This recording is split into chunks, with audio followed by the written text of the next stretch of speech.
एक साधक का सवाल है, ये है चूरू डिस्ट्रिक्ट है राजस्थान में कोई, उससे इनका नाम है राकेश। तो इन्होंने ये सवाल पूछा है, अगजे सूक्ष्म शरीर कितने तत्वों का है, सूक्ष्म शरीर क्या है, और सूक्ष्म शरीर में 5 या 10 प्राण बताते हैं, उनके क्या क्या काम है। हम तो यही समझते हैं कि भाई एक ही प्राण होता है, अब प्राण निकल गया बोलते हैं ना। तो इसके बारे में ये पूछ रहे हैं। तो जीव की ऐसी जिज्ञासा बहुत बढ़िया है, क्यों दुनिया भर के नंबर, दुनिया भर के डायरी, दुनिया भर के कनेक्शन, कम से कम इस शरीर के बारे में तो जान ले। इसमें क्या क्या चीज़ है, कितने तत्व है, किस काम का है, इसका क्या इस्तेमाल है, और कैसे इस्तेमाल करेंगे तो आगे का रास्ता ठीक बन जाएगा, जिससे दुर्गति कम हो। तो ये तो सवाल बहुत बढ़िया है। क्यों कहते हैं ना, मनुष्य देह बड़ी कीमती है, बड़ी मुश्किल से मिलता है, बड़े भाग मानुष तन पावा, सुर दुर्लभ सब ग्रंथन गावा। अरे इसको मजाक में मत लो लोगों। सुर देवता लोग भी जिनकी आप पूजा करते हो, वो इस शरीर को धारण करना चाहते हैं कि वो देवलोक में गए आनंद होगा, उधर भी यही दुख, काम का, क्रोध का, लोभ का, ईर्ष्या का, और कुछ टाइम के लिए। तो उन्होंने हिसाब लगाया, अब की बार मनुष्य जन्म प्राप्त करें, कैसे भगवान दे दे, तो कामना को छोड़ के भगवान को सुख देने की इच्छा से उससे प्रेम करें मन से, और वो हमारा कल्याण कर दे। तो इसलिए अब एक तो आपको पता है स्थूल शरीर होता है जो दिखाई दे रहा है,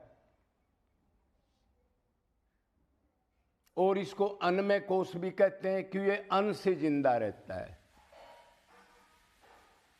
और सूक्ष्म शरीर जो होता है वो मन की प्रधानता है उसमें, इसलिए मनोमय कोश कह देते हैं इसको।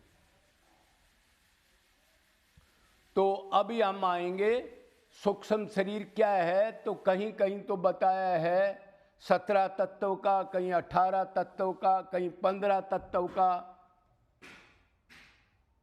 लेकिन हमने मोटा समझना है, वो समझ में आ जाएगा। तो 5 ज्ञानेंद्री, 5 कर्मेंद्री, 5 प्राण, मन और बुद्धि, ये कहा सूक्ष्म शरीर। सूक्ष्म शरीर इसका नाम क्यों पड़ा?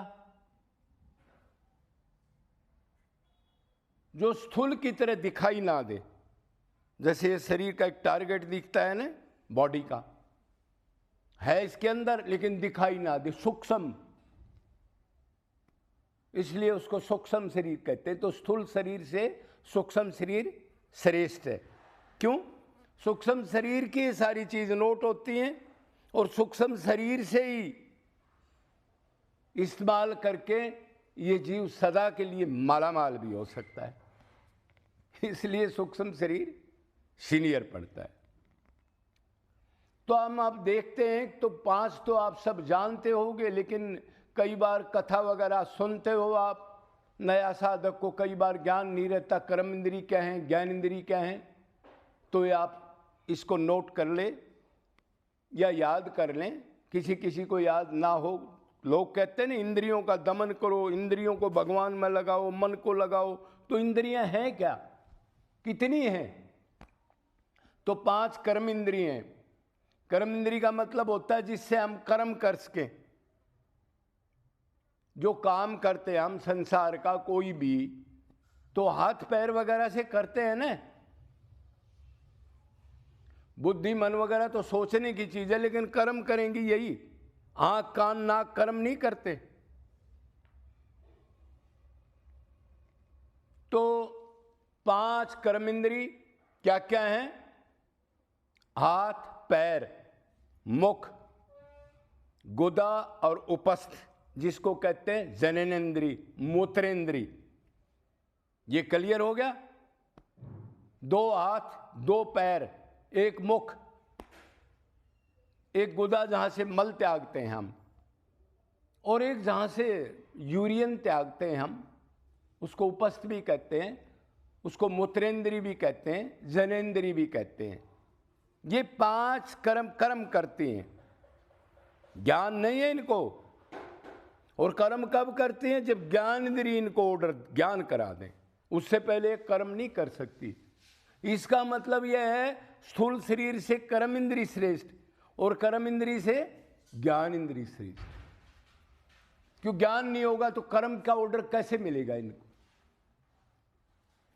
तो ये 5 कर्म इंद्री, इससे ऊपर 5 ज्ञान इंद्री। ज्ञान इंद्री क्या है? आंख, कान, नाक, जीभ और त्वचा।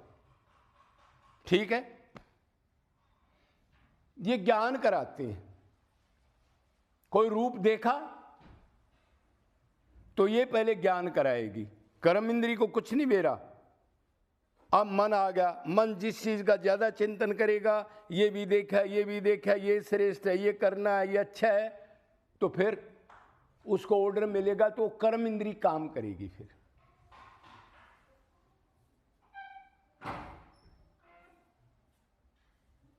तो ये 5 इंद्री ज्ञान कराती हैं।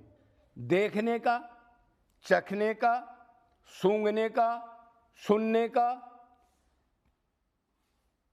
और स्पर्श करने का। तो ये 5 इंद्री जब ज्ञान कराती हैं तो कर्म इंद्री काम करेंगी, इसलिए इनको श्रेष्ठ कहा है। तो 5 ज्ञान इंद्री, 5 कर्म इंद्री, 5 प्राण बताते हैं, लेकिन प्राण होते हैं 10। 5 उपप्राण, 5 मेन प्राण। तो उसमें यही भी सवाल पूछा है उसने, अजी सूक्ष्म शरीर क्या है और 10 प्राणों का क्या क्या काम है? मतलब सूक्ष्म शरीर के अंदर जो तत्व हैं उनका काम भी बताओ और नाम भी बताओ। यही तो सवाल है उनका। तो हम अभी प्राण को लेते हैं। 10 प्राण हो गए और मन और बुद्धि 17 हो गए। कोई मन बुद्धि अहंकार भी कहता है, कोई मन चित्त बुद्धि अहंकार ऐसे भी कह देता है, लेकिन मेन तो मन और बुद्धि है जो ज्ञान इंद्रिय से ऊपर है। फिर बुद्धि के ऊपर तो विवेक है। बुद्धि तक हम सोचते हैं, जब आत्मा मान के साधना करते हैं तो विवेक जागृत होता है। तू कौन है, क्या है, क्या करने आया, क्या करना है। वो सत्संग से या किसी रसिक गुरु की संत से संग से मिलता है। तो पहले हम अभी ज़्यादा ना लेकर के पहले प्राण को देखते हैं। तो मेन प्राण है प्राण, अपान, उद्दान, समान और व्यान, इनके नाम है ये। और उपप्राण है नाग, कुरुम, करकर, देवदत्त और धनज्य। ये एक ही प्राणवायु के 10 रूप हैं जो शरीर के अंदर सारा वर्क करती हैं। ये समझना बहुत जरूरी है। आप तो सोच रहे होंगे कि खाली सांस लेता है उसको प्राण कहते हैं, ऐसे नहीं। उस वायु के अलग अलग काम हैं पूरे शरीर में। तो वो कैसे हैं? तो पहले हम लेते हैं प्राण को। तो इसका निवास स्थान है हृदय। ये कहाँ प्राण कहाँ रहता है? हृदय में। और इसका क्या काम है? इसका काम है सांस को बाहर निकालना। ठीक है? निवास स्थान क्या बताया? हृदय। इसका रहने का ठिकाना हृदय में, हृदय में एक्शन करता है। और प्राण किसी कहते हैं जो श्वास को बाहर निकाल दे। ठीक है? और खाए हुए अन्न को पचाना, ये भी इस प्राणवायु का काम है। अब इसके बाद आया अपान। तो अपान प्राणवायु क्या काम करती है? अपान वायु का निवास स्थान है गुदा, जहां से हम मल त्यागते हैं। उसका काम है सांस को अंदर खींचना, ठीक है। मल मूत्र को बाहर निकालना, ये भी उसी का काम है। वो प्राणवायु के प्रेशर से ही मल मूत्र बाहर निकलता है। और एक काम और भी है, गर्भ को बाहर निकालना, नहीं तो जीव अंदर ही रह जाए। भगवान ने कहा इन वायुओं के रूप में मैं ही हूं, प्रेशर से जीव को निकालता हूं। जब ये रोता है, हक निकालो मेरे को, अब मैं भजन करूंगा। भजन वजन तो इसने करना नहीं, कोई धोखाबाजी चलता रहता है। बाकी भगवान दया करके, मतलब ये 3 काम हो गए इसके। निवास स्थान क्या है इसका? गोदा। और काम क्या है? मलमूत्र को बाहर निकालना और गर्भ को भी बाहर निकालना, ठीक है। ये हो गया अपान, दूसरा बता दिया ये। उसके बाद है उदान, इसका निवास स्थान है कंठ, इधर गला। इसका क्या काम है भाई? ये जो हम तरल भाग और स्थूल, गाढ़ा और तरल भाग, 2 टाइप की चीज लेते हैं ना हम, जैसे दूध वगैरह, पानी वगैरह, ये तरल हो गया। जैसे रोटी, चूहा, ये चावल, पुआ, हर चीज खाना, इन दोनों को इकट्ठा खाते हैं ना, लेकिन अलग कौन करता है? ये प्राणवायु अलग करती है, उदान, ठीक है। और इसका एक काम और भी है, जब आदमी का समय किसी जीव का पूरा हो गया, जब प्राण निकलते हैं, तो स्थूल शरीर से सूक्ष्म शरीर को बाहर निकालना, ये भी इसी प्राणवायु का काम है। इसको कहते हैं उद्दान। और उसको दूसरे शरीर तक ले जाना, जो भगवान ने निर्धारित किया है कर्म के अनुसार। जैसे मनुष्य योनि छोड़ी तो किस योनि में जाएगा? सूक्ष्म शरीर साथ जाएगा ना, जब तक मुक्ति नहीं होगी। है तो आप जानते ही होंगे, ये पीछा नहीं छोड़ता।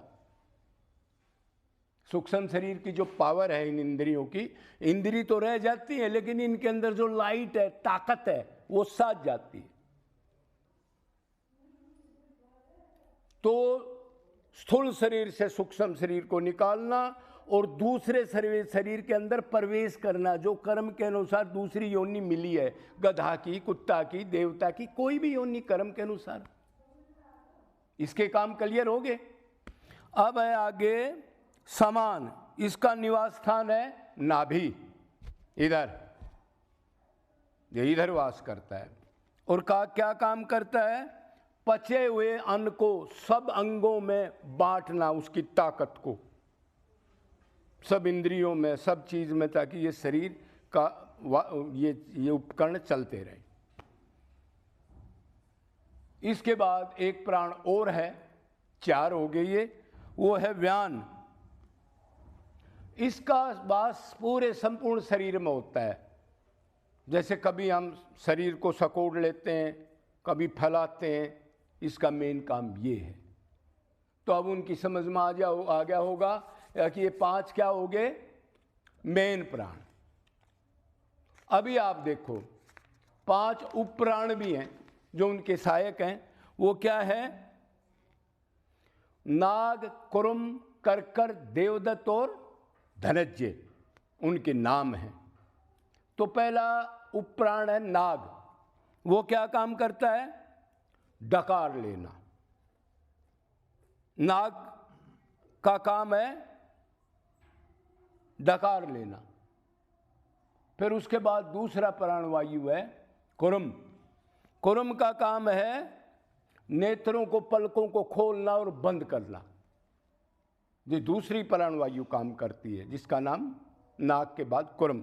उसके बाद है करकर, इसका काम है छींकना। जैसे हम छींकते हैं तो करकर प्राणवायु जब प्रेशर देती है तब हम छींकते हैं। नाग, कुरुम, करकर। फिर उसका देवदत्त, इसका कार्य है जैसे हम जमाई नहीं लेते हैं, ऐसे इसका काम है जमाई लेना। और एक आखिरी प्राणवायु उपप्राण की है धनंजय। तो ये मृत्यु के बाद भी शरीर में रहता है, कुछ टाइम के लिए, जैसे शरीर जो है अकड़ जाना, फूल जाना, टाइट होकर ऐसे खड़ा हो जाना, ये प्राणवायु धनज्य काम करती है। तो आपका इतना ही सवाल था, सूक्ष्म शरीर क्या है और इनके सूक्ष्म शरीर के अंदर जो सूक्ष्म शरीर के तत्व ये कैसे कैसे काम करते हैं, तो आप समझ गए होंगे। और साथ साथ इसको तो समझना है, लेकिन ये भी ध्यान रखना है, आगे मनुष्य शरीर पशु के काम करने के लिए नहीं मिला। खाना पीना, सोना, बाथरूम जाना, टाइम पास करना, हंसना, पिकनिक करना, नहीं, धोखा हो जाएगा, बहुत भोगने पड़ेंगे आगे। क्यों? इसी में कर्म नोट होते हैं, कर्म मन से नोट होते हैं। क्या कर रहा है ये जीव? चलचित्र भगवान अंदर बैठा बैठा नोट करता है, और इसी में पाप पुण्य के दंड, भक्ति, सब कुछ इसी में चलता है।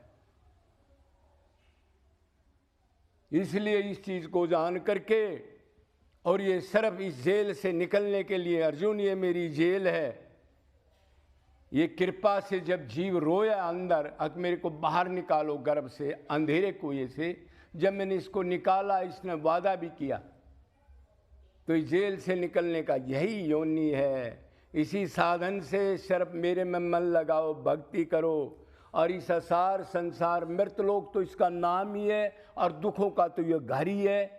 संसार और शरीर दुखों का घर है। कोई डेफिनेशन पूछे शरीर क्या है, संसार क्या है, ये भौतिक, जहां दुख मिलते हों थोक के भाव में, उसी को सुख समझ के जीव अनंत टाइम से दुख भोग करके मृत्यु, बुढ़ापा, रोग, शांति, अतृप्ति, पाखंड, ईर्ष्या के अधीन होता रहता है, और फिर सामान को छोड़ के चला जाता है। सामान इधर ही रखवा लिया जाता है, लेकिन सामान के कमाने में जो छल कपट किया, उसकी जो नोट हुई थी, मैंने बताया हर एक चीज नोट होती है सोचने की, उसका दंड भोगता है। फिर सामान भी जपत और दंड भी मिला। इस चीज को जान करके आज से ही इसका इस्तेमाल कर लो। ये बाद में नहीं मिलेगा, कल्पों तक नहीं मिलता। एक कल्प कितने का है? 4 अरब 32 करोड़ साल। ब्रह्मा जी का एक दिन, इतने की रात, 4 अरब 32, 8 अरब 64 करोड़ साल तक कई बार नहीं मिलता, और इससे आगे भी। सावधान हो जाओ, इसको जानो। दुनिया के फोन नंबर डायरी भर रहे हो, उनसे कांटेक्ट कम करो, फोन पर जरूरत की बात करो। मन को गंदा करके समय बर्बाद मत करो, पता नहीं कब टिकट कट जाएगी, क्यों क्षणभंगुर है ये शरीर। प्लानिंग 10 साल, 2 साल, 20 साल की है, लेकिन है क्षणभंगुर। एक सेकंड में पेपर खोस लिया जाता है। जब 3 घंटे हो जाते हैं, कोई स्टूडेंट पेपर देता है, इम्तिहान कहते हैं उसको, टाइम होते ही वो खोस लेता है। वो टीचर से कहता है जी एक सवाल रह गया, अभी याद आया, इधर दे। ऐसे ही शरीर को खुशवा लिया जाएगा। इसलिए एक ही काम करो, श्री कृष्ण राम की भक्ति करो, उसमें मन लगाओ। वो मायापति हैं, वो अंदर आएंगे तो माया जाएगी। सदा के लिए माला माल होकर के सदा अपने असली घर में चले जाओ। बोलो माता कीर्ति की, वृषभानु की, सदगुरुदेव महाराज की जय।